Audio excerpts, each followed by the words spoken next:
আসসালামু আলাইকুম সুপ্রিয় শিক্ষার্থী, আজকে ইনশাআল্লাহ আমি তোমাদের সামনে আলোচনা করব কম্পাউন্ড সেন্টেন্সকে কিভাবে সিম্পলে রূপান্তর করতে হয়। 1 নম্বর রুলটা হলো কম্পাউন্ড থেকে সিম্পল করার ক্ষেত্রে দেখো তোমরা যদি অ্যান্ড এর উভয় সাবজেক্ট এক হয়, অর্থাৎ দুইটা ক্লজের সাবজেক্টই যদি এক হয়ে থাকে, তাহলে আমরা যখন এইটাকে সিম্পল করব তখন আমরা প্রথম সাবজেক্টটা উঠিয়ে দেব, ভার্বের সাথে আইএনজি করব। দেখো তোমরা, he tried hard and got the job, সে কঠিন পরিশ্রম করেছিল বা চেষ্টা করেছিল এবং চাকরিটা পেয়েছিল। তাহলে দেখো দুইটা বাক্যের সাবজেক্টই বা ক্লজের সাবজেক্ট একই।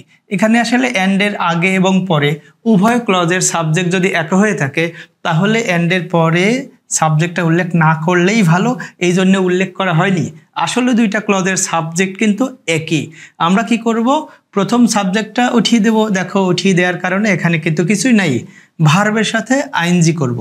আর ভার্বের সাথে আইএনজি আমরা সবাই জানি বেস ফর্মের সাথে আইএনজি করতে হয়। ট্রাই এর বেস ফর্ম হচ্ছে TRY, এর সাথেই জাস্ট আইএনজি করা হয়েছে। তাহলে কি হয়েছে, ট্রাইং হার্ড, এবং অ্যান্ডের পরিবর্তে একটা কমা বসাতে হবে, আর কোনো পরিবর্তন হবে না। তাহলে টোটালি কি দাঁড়ালো একটু খেয়াল করো, he tried hard and got the job, সে কঠিন পরিশ্রম করেছিল বা চেষ্টা করেছিল, অ্যান্ড গট দ্য জব, এই জন্যই সে চাকরিটা পেয়েছিল বা এবং সে চাকরিটা পেয়েছিল। যখন আমি এইটাকে সিম্পল করলাম তখন সাবজেক্টটা উঠায় দিলাম, ভার্বের সাথে আইএনজি করলাম, অ্যান্ডের পরিবর্তে কমা দিলাম, আর এইখানকার উজ্জ সাবজেক্টটা অথবা এই সাবজেক্টটা এখানে নিয়ে আসছি, আর কোনো পরিবর্তনই হয়নি। সহজ কথা আবার বলি, যদি অ্যান্ডের উভয় সাবজেক্ট একই হয়ে থাকে তাহলে প্রথম সাবজেক্টটা উঠিয়ে দেব, ভার্বের সাথে আইএনজি করব এবং অ্যান্ড কনজাংশনটা উঠিয়ে সেখানে কমা বসাবো। পরে যদি অর্থাৎ অ্যান্ডের পরে সাবজেক্টটা যদি উজ্জ থাকে তাহলে আবার দেব, আর যদি উজ্জ না থাকে তাহলে তো ভিন্ন কথা, তাহলে তো আসেই সেটা। আশা করি বুঝতে পেরেছ। এরপরে আসো আমরা দ্বিতীয় রুলটা নিয়ে একটু কথা বলি। দ্বিতীয় রুলটা হচ্ছে অ্যান্ড যুক্ত উভয় ক্লজের সাবজেক্ট যদি ভিন্ন হয়ে থাকে তাহলে আমরা উভয় সাবজেক্ট ঠিক রাখবো, শুধু প্রথম সাবজেক্টের পরে ভার্বের সাথে আইএনজি করব, অ্যান্ডের পরিবর্তে কমা বসাবো। আসো আমরা একটু দেখি। যেমন দেখো, the water is pure and we can drink it. তাহলে দেখো এখানকার সাবজেক্ট দ্য ওয়াটার এবং অ্যান্ডের পরে সাবজেক্ট উই, নিশ্চয়ই দুটো ভিন্ন সাবজেক্ট। ভিন্ন সাবজেক্ট হওয়ার কারণে আমাদের সাবজেক্ট উঠানোর কোনো সুযোগ নাই। তাহলে আমরা সাবজেক্টটা ঠিক রাখছি। দেখো দ্য ওয়াটার, ইজের সাথে আইএনজি করছি, বিং হয়েছে। তোমরা সবাই জানো am, is, are, was, were এর মূল ফর্ম হচ্ছে বি। যখন আমরা আইএনজি করব তখন মূল ফর্মের সাথে করব, সুতরাং ইজের সাথে আইএনজি করলে বিং হয়ে যাবে। তাহলে কি হচ্ছে, the water being, the water is pure, পানি বিশুদ্ধ, and we can drink it, এবং এই জন্য এটা আমরা পান করতে পারি। যখন আমরা এটাকে সিম্পল করব তখন আমরা সাবজেক্ট ঠিক রাখবো, ভার্বের সাথে আইএনজি করব, অ্যান্ডের পরিবর্তে একটা কমা দেব। তাহলে আবার বলছি, এদিকে একটু খেয়াল করো, আবার বলছি, সেটা হচ্ছে কি, অ্যান্ডের উভয় সাবজেক্ট যদি ভিন্ন হয়ে থাকে তাহলে আমরা উভয় সাবজেক্টটা ঠিক রাখবো, শুধু প্রথম ক্লজের সাবজেক্টের পরে ভার্বের সাথে আইএনজি বসাবো এবং অ্যান্ড কনজাংশনটা উঠিয়ে সেখানে একটা কমা বসাবো, আর কোনো পরিবর্তনই আসলে হবে না। আশা করি তোমরা বুঝতে পেরেছো।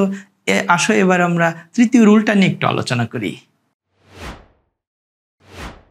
তৃতীয় রুলটা হলো, যদি কম্পাউন্ড সেন্টেন্সের উভয় ক্লজ অর দ্বারা যুক্ত থাকে তাহলে আমরা এইটাকে সিম্পল করার সময় শুরুতে উইদাউট প্লাস ভার্বের সাথে আইএনজি করব এবং অর উঠিয়ে সেখানে একটা কমা বসাবো, আর কোনো পরিবর্তনই হবে না। আসো আমরা উদাহরণটা পর্যালোচনা করি। দেখো, read attentively or you will fail. Normally এটা ইম্পারেটিভ বাক্য। তাহলে এই বাক্যটাকে যখন আমরা সিম্পল করব, শুরু তো দিতে হবে উইদাউট, ভার্বের সাথে আইএনজি করেছি, তাহলে কি হচ্ছে, উইদাউট রিডিং অ্যাটেন্টিভলি, অর এর পরিবর্তে একটা কমা দেওয়া হচ্ছে, আর কোনো পরিবর্তনই হচ্ছে না। তাহলে মূল কথা আবার বলি, যদি কম্পাউন্ড সেন্টেন্সটি অর দ্বারা যুক্ত থাকে তাহলে আমরা শুরুতে উইদাউট বসাবো, ভার্বের সাথে আইএনজি বসাবো, অর উঠিয়ে সেখানে একটা কমা বসাবো, আর কোনো পরিবর্তন হবে না। তবে মজার ব্যাপার হচ্ছে, যদি এখানে অর এর পরে বা অ্যান্ডের পরে যদি ইউ উইল অর্থাৎ সাবজেক্ট প্লাস হেল্পিং ভার্ব উজ্জ থাকে, এটাকে যখন আমরা সিম্পল করব, উজ্জ থাকলেও সাবজেক্ট এবং উইলটা বসিয়ে দিব আমরা। অনেক ক্ষেত্রে এরকম হতে পারে, রিড অ্যাটেন্টিভলি অর ফেল, ভালো করে পড়ো অথবা ফেল করো। এইটাকে যখন আমরা সিম্পল করব তখন আমরা কি করব, without reading attentively you will fail, অর্থাৎ এখানে ইউ উইল না থাকলেও আমাদেরকে ইউ উইলটা নতুন করে দিতে হবে। আশা করি তোমরা বুঝতে পেরেছো। এরপরে আসো আমরা চতুর্থ নিয়মটা নিয়ে আলোচনা করি। চতুর্থ নিয়মটা হচ্ছে যদি অ্যান্ড দ্বারা যুক্ত কম্পাউন্ড সেন্টেন্সের প্রথম অংশ দ্বিতীয় অংশের কারণ হয়, সেক্ষেত্রে আমরা প্রথমে যেটা করব, শুরুতে লিখব বিকজ অফ, এরপর সাবজেক্টের পজিটিভ ফর্ম এবং ভার্বের সাথে আইএনজি দিব, অ্যান্ডের পরিবর্তে একটা কমা বসাবো। যেমন দেখো, উদাহরণটা পর্যালোচনা করি। আসো দেখো, শুরুতে কি আছে, he is ill and he can not move. দেখো, হি ক্যান নট মুভ, এটার রিজন হচ্ছে হি ইজ ইল। প্রথমেই বলেছিলাম যদি অ্যান্ড দ্বারা যুক্ত কম্পাউন্ড সেন্টেন্সের প্রথম অংশ দ্বিতীয় অংশের কারণ বোঝায়, তাহলে আমরা শুরুতে বিকজ অফ দেব। দেখো, শুরুতে বিকজ অফ দেওয়া হয়েছে। এরপর বলেছিলাম সাবজেক্টের পজিটিভ ফর্ম দিতে হবে। দেখো, হি এর পজিটিভ ফর্ম হিজ দেওয়া হয়েছে। এরপর ভার্বের সাথে আইএনজি, দেখো ইজের সাথে আইএনজি করার কারণে বিং হয়েছে। আমি তোমাদেরকে আগেই বলেছি আমি যার ওয়াজ ওয়ার এগুলোর সাথে আইএনজি করলে বিং হয়। এরপরে আর কোনো পরিবর্তন হয়নি, জাস্ট অ্যান্ডের পরে পরিবর্তে কমা দেওয়া হয়ে গেছে। তাহলে টোটাল কি দাঁড়াচ্ছে, দেখো he is ill and he can not move. Simple কি হচ্ছে, because of his being ill, তার অসুস্থ হওয়ায় হি ক্যান নট মুভ, সে মুভ করতে পারে না। মজার ব্যাপার হচ্ছে যদি কেউ হিজটা লিখতে না চায়, অর্থাৎ যদি এভাবে লেখে বিকজ অফ ইলনেস, সেক্ষেত্রে এই ইল অর্থাৎ অ্যাডজেক্টিভটার নাউন ফর্ম নিয়ে আসতে হবে।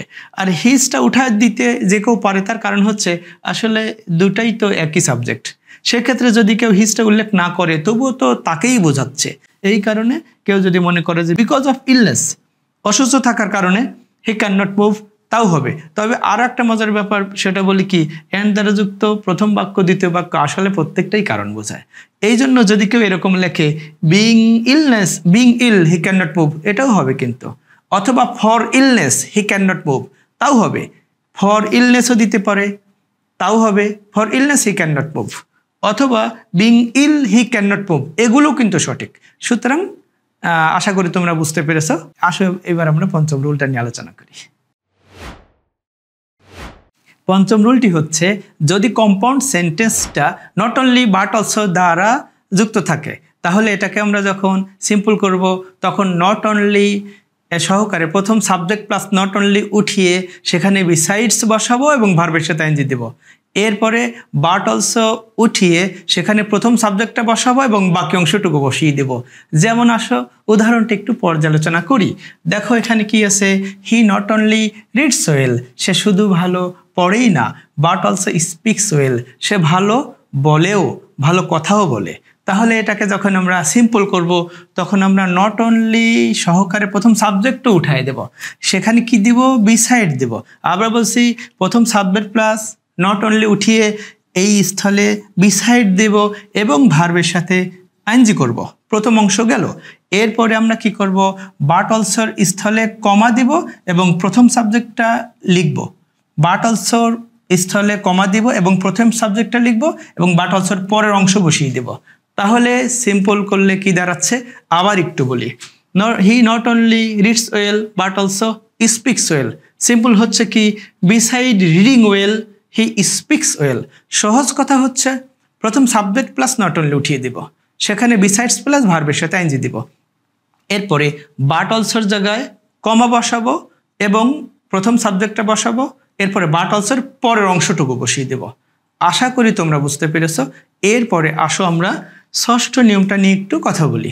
ষষ্ঠ নিয়ম বা রুলটা হলো, যদি বাক্যের মাঝখানে বাট অথবা এট থাকে, তাহলে এটাকে যখন আমরা সিম্পল করব, তখন শুরুতে ইনস্পাইট অফ অথবা ডিসপাইট বসাবো এবং ভার্বের সাথে আইএনজি করে ফেলবো।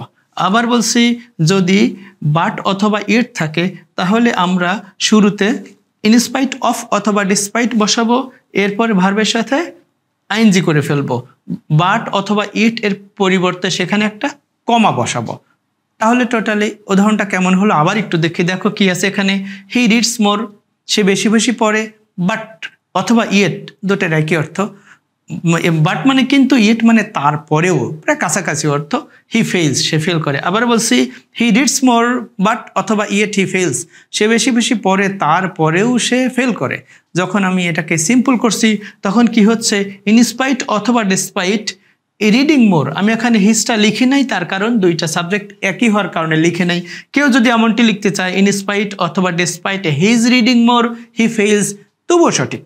আবার যদি কেউ মনে করে যে না আমি হিসটা লিখবো না বিকজ দুইটা বাক্যের সাবজেক্ট একই, সেক্ষেত্রে সে এভাবে লিখতেই পারে, in spite of reading more he fails, অথবা despite reading more he fails. তোমরা একটু খেয়াল করো, ইন স্পাইটের সাথে অফ দিতে হয়, কিন্তু ডেসপাইটের পরে কিন্তু অফ দিতে হয় না।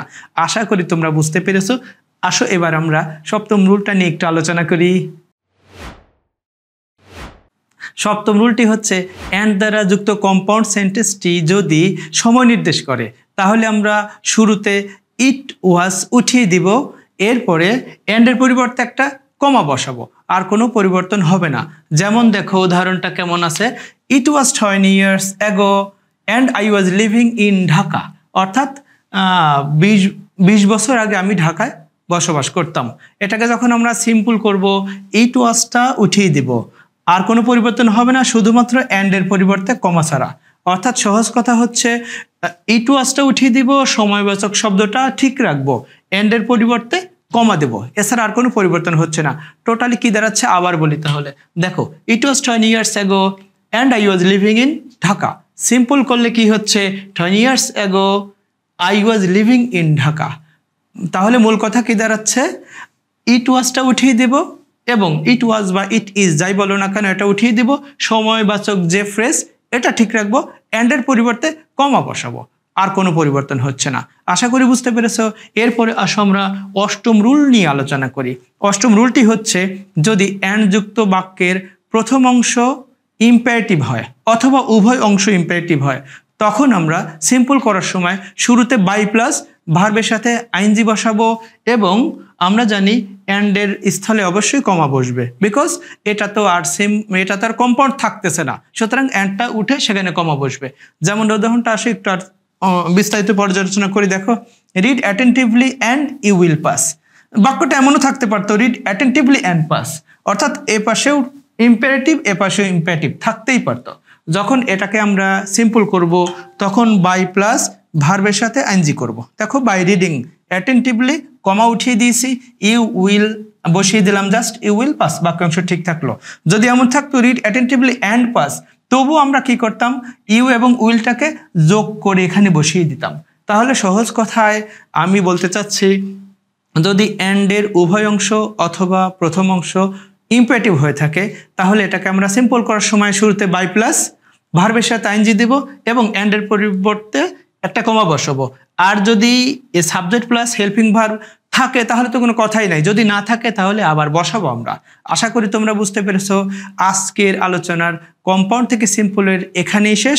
পরবর্তীতে ইনশাল্লাহ তোমাদের সামনে আরও বিভিন্ন ভিডিও নিয়ে আসবো।